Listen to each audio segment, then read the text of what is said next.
সিয়াম পরিমণির নতুন রেকর্ড। ঢাকাই সিনেমার আলোচিত নায়িকা পরিমণি ছবির পাশাপাশি ব্যক্তি জীবনে বিভিন্ন কর্মকাণ্ডের জন্য আলোচনায় থাকেন এই অভিনেত্রী। অন্যদিকে ছোট পর্দা থেকে বড় পর্দায় নাম লেখানো জনপ্রিয় অভিনেতা সিয়াম আহমেদ। ঢালিউডের জনপ্রিয় এই দুই তারকা পরিমণি ও সিয়াম আহমেদ বিশ্ব সুন্দরীতে প্রথম জুটি বেঁধে অভিনয় করেছিলেন। ছবিটি মুক্তির পর রাতের সব তারা আছে দিনের গভীরে, বুকের মাঝে মন যেখানে রাখবো তোকে সেখানে, তুই কি আমার হবিরে গানটি বেশ জনপ্রিয়তা পায়। এবার এই গানটি গড়ল এক নতুন রেকর্ড। জনপ্রিয় গানটি 100 মিলিয়ন ভিউয়ার মাইল ফলক স্পর্শ করেছে, তাও শুধু ইউটিউবেই।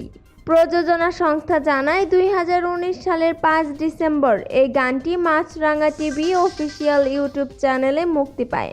চয়নিকা চৌধুরী পরিচালিত, সিয়াম আহমেদ পরিমণি অভিনীত বিশ্ব সুন্দরী চলচ্চিত্রটি প্রেক্ষাগৃহে মুক্তি পায় 2020 সালের 11 ডিসেম্বর।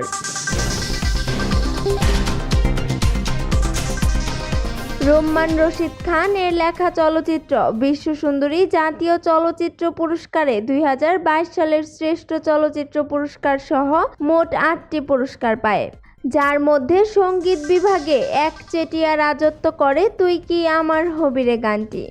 এই গানের জন্য শ্রেষ্ঠ গীতিকার কবির বকুল, শ্রেষ্ঠ সুরকার ও শ্রেষ্ঠ গায়ক ইমরান মাহমুদুল, শ্রেষ্ঠ গায়িকা দিলশাদ নাহার কণা এবং শ্রেষ্ঠ নৃত্য পরিচালকের পুরস্কার পান প্রয়াত সুমন রহমান। গানটির চিত্রগ্রহণে ছিলেন খায়ের খন্দকার।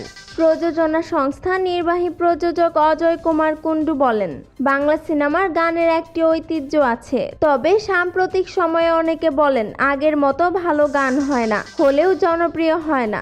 তবে তুই কি আমার হবিরে গানটির তুমুল জনপ্রিয়তা প্রমাণ করে ভালো গান এখনো হচ্ছে এবং শ্রোতারা ভালো গানের কদর করতে কখনো ভোলে না।